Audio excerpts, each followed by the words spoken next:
सो hi friends, स्वागत है आपका हमारे यूट्यूब चैनल शिव क्लासेस पे। यहाँ पे हम मैथ्स पार्ट फर्स्ट का जो फर्स्ट चैप्टर है मैथमेटिकल लॉजिक, उसकी एक्सरसाइज 1.2 देख रहे हैं। तो एक्सरसाइज 1.2 का क्वेश्चन नंबर 2 का हमारा क्वेश्चन नंबर 8 चल रहा है। जैसे कि हम हमारे हर एक वीडियो में 1 या 2 क्वेश्चन ही देखते हैं, लेकिन वो ठीक से समझ में आ रहे हैं। तो अभी हम क्या करेंगे, क्वेश्चन नंबर 2 का क्वेश्चन नंबर 8 देखेंगे। यहाँ पर हमें देखना है कि कनेक्टिव्स और स्टेटमेंट्स कितने हैं। तो ये PQR अगर 3 स्टेटमेंट्स हैं और कनेक्टिव्स 1 2 3 4 5 स्टेटमेंट है, तो 5 + 3 8 हमें कॉलम्स बनाने होंगे। और अगर 3 कनेक्टिव्स होंगे तो 8 रोज ही बनाने होंगे। 8 रोज और 8 कॉलम। तो इसके लिए हम PQR के लिए सभी ने सब जो कंडीशन थी वो लिख ली। जैसे कि तीनों ट्रू है, पहले वाले 2 अगर ट्रू है, लास्ट वाला F है, ऐसे हमने सब कंडीशन यहाँ पे बना ली। उसके बाद हम Q डिजंक्शन R देखेंगे। तो Q डिजंक्शन R का टेबल हमें बनाना है, तो मैंने डिजंक्शन का टेबल यहाँ पे सामने रख लिया। तो Q और R की कंडीशन हमें देखनी है। दोनों ट्रू है तो आंसर क्या आता है, ट्रू आता है। तो मैंने यहाँ पे क्या लिख लिया, Q और R दोनों अगर ट्रू है तो ट्रू। Q और R दोनों TF है ना। Q अगर ट्रू है, R अगर F है। TF के लिए क्या है, आंसर ट्रू ही है। TF के लिए आंसर क्या होगा, ट्रू होगा। उसके बाद FT के लिए आंसर क्या आता है, ट्रू ही आता है। FT के लिए ये यहाँ पे दिख रहा है हमें। दोनों अगर फॉल्स होंगे तो आंसर फॉल्स आएगा। दोनों अगर ट्रू है तो आंसर ट्रू ही आएगा। उसके बाद TF है, TF सीक्वेंस के लिए क्या होता है, ट्रू। तो मैंने यहाँ पे ट्रू लिख लिया। उसके बाद FT के लिए क्या होता है, ट्रू होता है। तो मैंने यहाँ पे ट्रू लिख लिया। दोनों अगर F है तो आंसर F आता है। तो इस तरह से Q डिजंक्शन R का टेबल हमारा तैयार हो गया। अभी हमें P कंजंक्शन और ब्रैकेट में Q डिजंक्शन R का टेबल देखना है। तो हम P की कंडीशन और Q डिजंक्शन R की कंडीशन जो है वो देखेंगे। और P के टेबल वाली जो कंडीशन है वो हमें पहले देखनी है। दोनों में देखो, अभी P अगर ट्रू है और Q डिजंक्शन R ट्रू है, दोनों भी ट्रू है।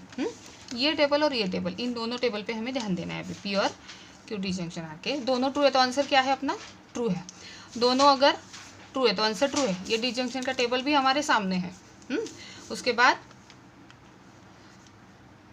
P अगर ट्रू है, Q डिजंक्शन R भी ट्रू है, तो ट्रू ही आएगा। P अगर ट्रू है, Q डिजंक्शन R F है। TF के लिए क्या आता है, TF के लिए आंसर आता है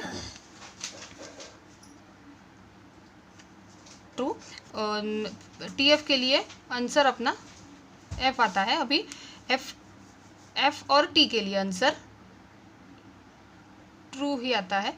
उसके बाद हम देखते हैं, हमें यहाँ पे कंजंक्शन का टेबल देखना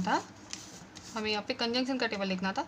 तो अभी देखो, ये कंडीशन चल रही है मेरी। दोनों अगर फर्स्ट कंडीशन से अभी मैं फिर से जो कंजंक्शन का टेबल है वो लगा के देखूंगी। यहाँ पे P और Q डिजंक्शन R के लिए दोनों ट्रू है तो आंसर ट्रू आता है। ये ट्रू है ये टेबल, और ये ट्रू है, दोनों ट्रू है तो आंसर ट्रू ही आएगा। ये ट्रू है और ये ट्रू है, दोनों ट्रू है तो आंसर ट्रू ही आएगा।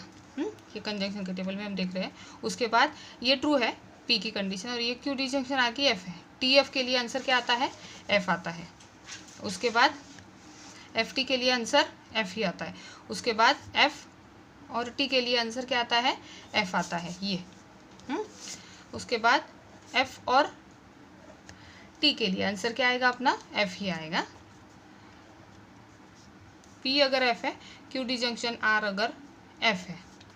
हमें कंजंक्शन का टेबल लिखना है। यहाँ पे दोनों F है तो F ही आ रहा है। तो ये हो गया अपना टेबल। यहाँ पे जो साइन है वही टेबल हमें देखना होगा दोस्तों। यहाँ पे अगर डिजंक्शन की साइन है तो यहाँ हमें डिजंक्शन का टेबल देखना होगा। यहाँ पे कंजंक्शन की साइन है तो कंजंक्शन का टेबल देखना होगा।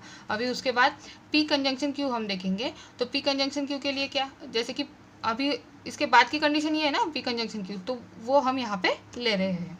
तो P और Q का जो टेबल है वो देखना होगा।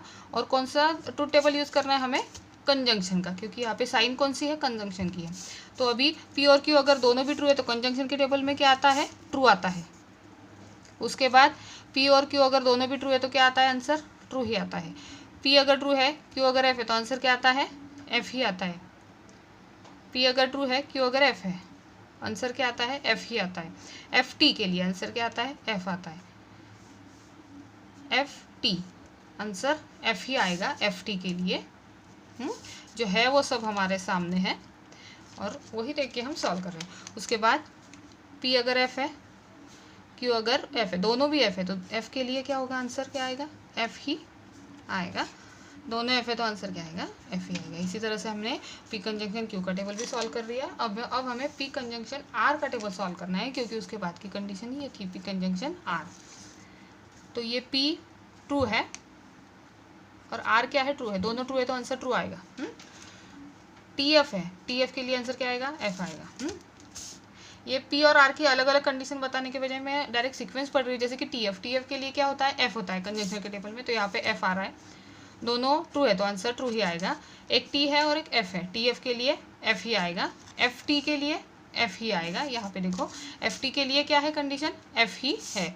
उसके बाद FF के लिए क्या होगा, हाँ हम कौन सा टेबल देखेंगे, P और R का टेबल यहाँ पे देखेंगे, क्योंकि हमें P कंजंक्शन R यहाँ पे करना था।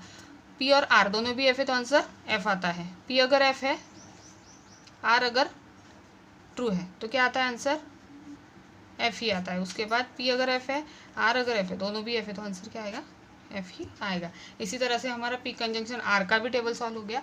अभी हमें P conjunction Q disjunction P conjunction R, मतलब ये जो 6, 7 कॉलम है वो हमें देखने हैं और उनका हमें क्या करना है, डिजंक्शन बनाना है। डिजंक्शन का टेबल हम यहाँ पे देखेंगे। अभी डिजंक्शन के टेबल में अगर दोनों भी ट्रू है तो आंसर क्या आता है, ट्रू ही आता है।